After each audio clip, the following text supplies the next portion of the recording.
हमारे देश में व्यवस्था है, पिछड़े वर्ग के लोग, सब धर्मों के पिछड़े वर्ग के लोग 27% आरक्षण लेते हैं और उस 27% आरक्षण में उनका हिस्सा अलग से हो सके जो लोग अति पिछड़े हैं।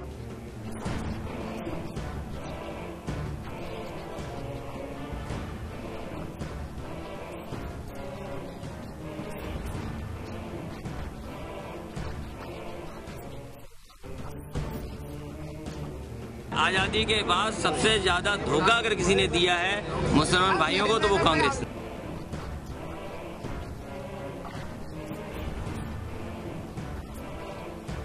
कांग्रेस पार्टी के नेतृत्व में चल रही केंद्रीय सरकार उत्तर प्रदेश में मुस्लिम समाज के प्रति अपना रवैया ठीक रखती होती तो फिर प्रदेश के मुस्लिम समाज के विकास व उत्थान में और भी ज्यादा इजाफा होता।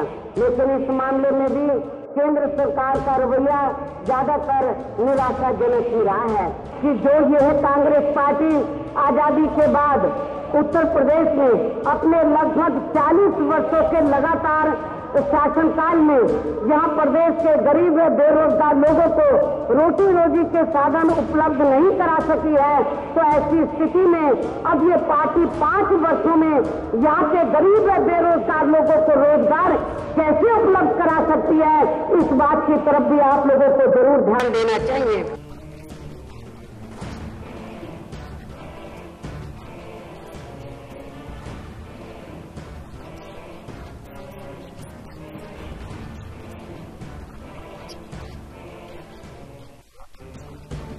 एक बार उन्होंने इसके बारे में नहीं कहा।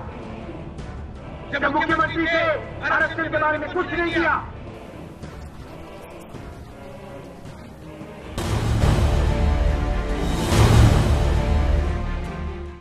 कांग्रेस पार्टी ने कहा है कि हम मुसलमानों को 9% आरक्षण देंगे और समाजवादी पार्टी ने कहा 18% आरक्षण देंगे।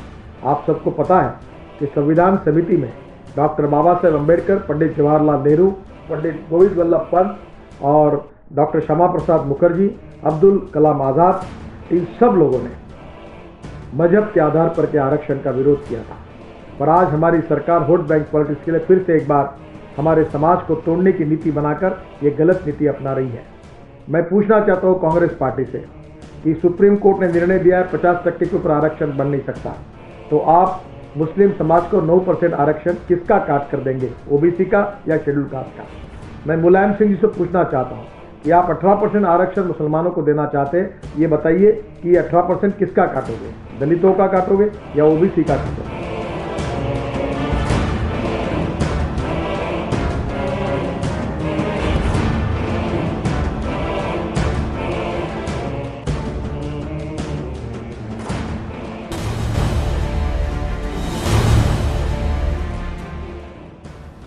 जो गरीब पिछड़े मुसलमान हैं सामाजिक और शैक्षणिक रूप से, उनको अगर 27% में लाभ मिल रहा है, हमारी कोई आपत्ति नहीं है, क्योंकि वो मुसलमान अल्पसंख्यक के रूप में नहीं आते, वो शैक्षणिक सामाजिक रूप से पिछड़े के रूप में आते हैं। भारत के संविधान में धर्म आधारित आरक्षण की अनुमति नहीं है। अब आपने 4.5% कर दिया और उससे वो लेंगे हिस्सा और फिर 27% में बाकी हिस्सा भी लेंगे, तो जो गैर अल्पसंख्यक पिछड़े हैं, यादव हैं, कुर्मी हैं, कोयरी हैं, निषाद हैं, बाकी कई जातियां हैं, अति पिछड़े हैं, उन सबों की हिस्सेदारी मारी जाएगी। इसका हम गंभीर विरोध करते हैं।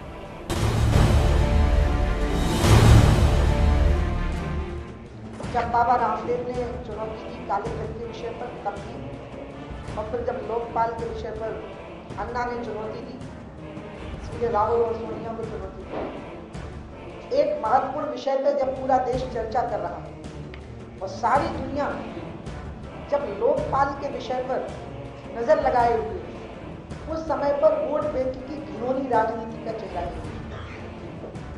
और ये घिनौनी राजनीति भी एक छोटे से वोट पॉकेट को नजर में रखकर कि उत्तर प्रदेश में चुनाव होने वाले हैं, कांग्रेस यहाँ पूरी तरह से पिछड़ी हुई है, तो कांग्रेस किस प्रकार से ज्यादा वोट हासिल कर सके और भ्रष्टाचार के मुद्दे की तरफ से, लोकपाल के मुद्दे की तरफ से भी ध्यान हट जाए और देश एक नई बहस में उलझ जाए। इसके अंतर्गत ये जो वोट बैंक की राजनीति की है कांग्रेस ने, ये घिनौनी राजनीति है और दोबारा देश के बंटवारे की साजिश है। पहले भी जब देश का बंटवारा हुआ तो कांग्रेस के नेताओं की सहमति से ही हुआ। महात्मा गांधी जी ने कहा था कि मेरी लाश पर देश का बंटवारा होगा। दोबारा भी ये देश के बंटवारे की साजिश है और ये बहुत छोटे से एक घिनौने लक्ष्य को ध्यान में रख करके है कि उत्तर प्रदेश में हम सत्ता की ओर कैसे बढ़ सकें, और वो भी तब है जब पूरे देश में लोकपाल जैसा एक महत्वपूर्ण मुद्दा सामने है। और इसलिए भारतीय जनता पार्टी ने फैसला किया है कि हम संसद में भी और सड़क पर भी हम संघर्ष करेंगे। पूरे देश में राष्ट्रव्यापी संघर्ष इस विषय को लेकर के होगा, क्योंकि कांग्रेस ने दो पक्ष स्पष्ट नहीं किए कि जब वो 4.5% आरक्षण दे रहे हैं तो बाकी जो पिछड़ों का आरक्षण है उसमें मुस्लिम कैंडिडेट की क्या स्थिति रहेगी। और दूसरी बात, इसका लाभ यदि मिलेगा भी तो मुसलमानों में सिर्फ क्रीमी लेयर को मिलेगा। मंडल में पहले ही अति पिछड़ी मुस्लिम जातियां लिस्टेड हैं और मैं मुस्लिम नेताओं से अपील करूंगी कि मुसलमान धर्म और ईसाई धर्म ये दो धर्म हैं जो भाईचारे को मानते हैं और जातिवाद को नहीं मानते। भारतीय जनता पार्टी ने शुरू से कहा है कि संविधान के अंदर धर्म पर आधारित आरक्षण की व्यवस्था नहीं है। उसके बाद भी जब कांग्रेस धर्म के नाम पर आरक्षण की बात करती है, उसके अंदर से वोट बैंक की गंध आती है। इसलिए मैं समझता हूं कि हमारे देश के अंदर ये संविधान के विपरीत है कि हम धर्म पर आधारित आरक्षण करें। कांग्रेस केवल लोगों को लुभावना चाहती है और मैं मुस्लिम भाइयों से भी कहना चाहता हूं कि वे आपके लिए कुछ 50 साल से कर नहीं रहे हैं, वे आपको केवल डर बिठा रहे हैं आपके अंदर। नहीं तो सचर कमेटी की रिपोर्ट में जितना भी मुस्लिम्स का पिछड़ापन, गरीबी, अशिक्षण दिखाया गया है, उस सब की जिम्मेदार 60 में से 50 साल राज करने वाली कांग्रेस ही है। धर्म के प्रसंग में आरक्षण संभव ही नहीं है। जब भारतीय संविधान इसके लिए किसी भी तरह की कोई इंडिकेशन नहीं देता तो फिर इस तरह की बातें करना अलगाववाद पैदा करने वाली बात है। और अगर वाकई कोई समुदाय, कोई भी वर्ग हो समाज का, अगर उसके लिए हम एम्पावरमेंट की बात करें, सशक्तिकरण की बात करें, तो धर्म के नाम पर आरक्षण उसको लेकर सशक्तिकरण नहीं प्रदान कर सकता। उसकी आर्थिक स्थिति के सुधार, उसके शैक्षिक सुधार और समाज के मेन स्ट्रीम में लाने की अगर कोशिश हम करेंगे तो ही हम उसे सशक्तिकरण प्रदान कर सकते हैं। तो भारतीय जनता पार्टी का बिल्कुल स्पष्ट मत है, धर्म के प्रसंग में आरक्षण के हम बिल्कुल खिलाफ हैं।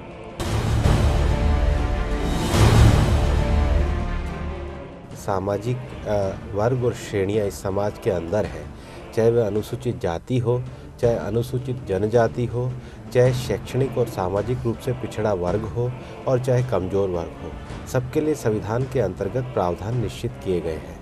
और हम सब भारत में अगर हम नागरिक हैं तो हम भारतीय नागरिक हैं, हम भारतीय हिंदू, भारतीय मुस्लिम नागरिक नहीं हैं। अतएव जो सामाजिक वर्गों को आरक्षण है वो उसमें धर्म के आधार पर भेदभाव नहीं होना चाहिए।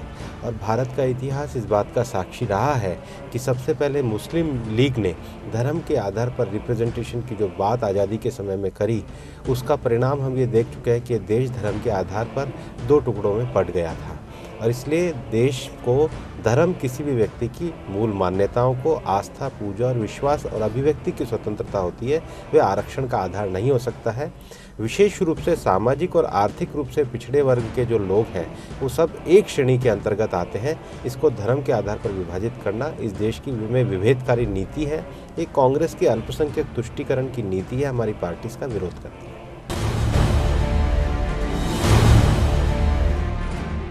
मैंने माइनॉरिटी के बंधुओं को यही कहता हूँ कि आप कांग्रेस से सिर्फ एक सवाल पूछो कि आज़ादी के बाद से जब देश आज़ाद हुआ तो 33% लोग सरकारी नौकरी में थे माइनॉरिटीज़ के, आज वो 2.6% घट करके रह गए हैं। उसके लिए क्या भारतीय जनता पार्टी जिम्मेवार है कि कांग्रेस जिम्मेवार है? कांग्रेस का काम है, कांग्रेस किसी का भला नहीं करती। देखो साहब, माइनॉरिटी का ले लो या देश का ले लो, माइनॉरिटी का भला तो कर नहीं सकती।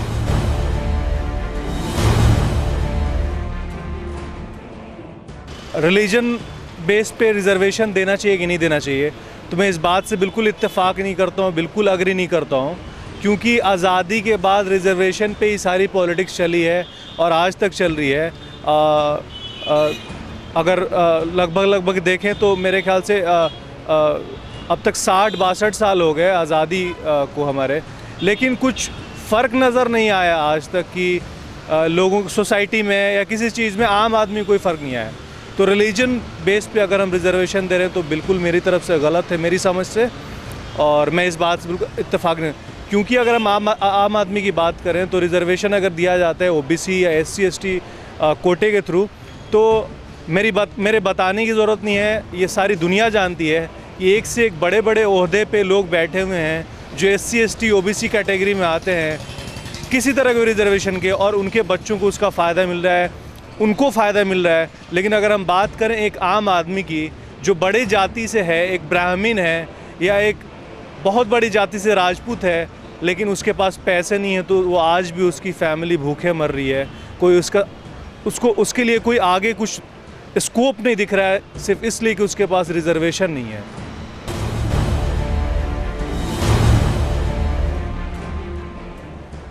आरक्षण कहीं ना कहीं तो ज़रूरी भी है, लेकिन आरक्षण देने का एक मापदंड तय होना चाहिए, क्योंकि आरक्षण एक जाति के आधार पर ना होकर के आरक्षण आय के आधार पर होना चाहिए, क्योंकि लोगों की जितने लोग कमाते हैं उस हिसाब से आरक्षण होना चाहिए। क्योंकि देखिए जाति को देख के आरक्षण करेंगे कि तो जाति ऐसा नहीं है कि दलित हमेशा पिछड़ी हुई है, कई दलित काफ़ी पैसे वाले में काफ़ी अच्छे पदों पर दलित आज आसीन हैं।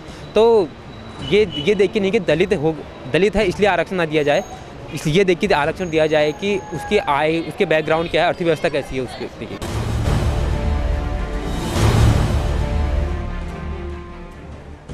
मैं तो ये सोचता हूँ अब आगे से 20-30 साल बाद लगता है गवर्नमेंट के पास रिजर्वेशन ही नहीं रहेगा देने के लिए, क्योंकि 100% वो दे चुके होंगे। तो आई गेस उसके बाद वो 100% से ज़्यादा रिजर्वेशन देने की कोशिश करेंगे। But on a serious note, minority reservation दिया है, काफ़ी 40-50 साल से दिया जा रहा है, बट एक्चुअली वो कहते हैं जो दलित्स हैं, जो लोअर कास्ट है, उनके क्या कहते हैं, उनकी बेटरमेंट के लिए कुछ नहीं हो रहा, उनको एजुकेशन प्रोवाइड नहीं हो रही। आप उनको जॉब्स दे रहे हैं बट उनके पास वो स्किल नहीं है, वो उस जॉब्स पे बैठे रहते हैं, बट एज सच उनके लिए कोई इतना बेनिफिट नहीं हुआ मेरे हिसाब से।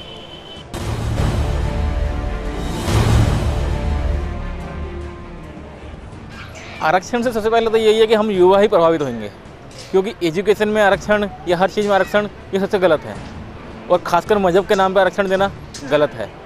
ये सब इलेक्शन की राजनीति है, वोटिंग की राजनीति है, इससे ज़्यादा कुछ नहीं। आज ये बता दिए कि राजनीति के अंदर ये आरक्षण कर रहे हैं, मगर किसको लागू हुआ, किसको मिला, किसको फ़ायदा मिला? कहीं पिछले 5 साल के अंदर देखा है आपने किसी को कुछ मिला हो?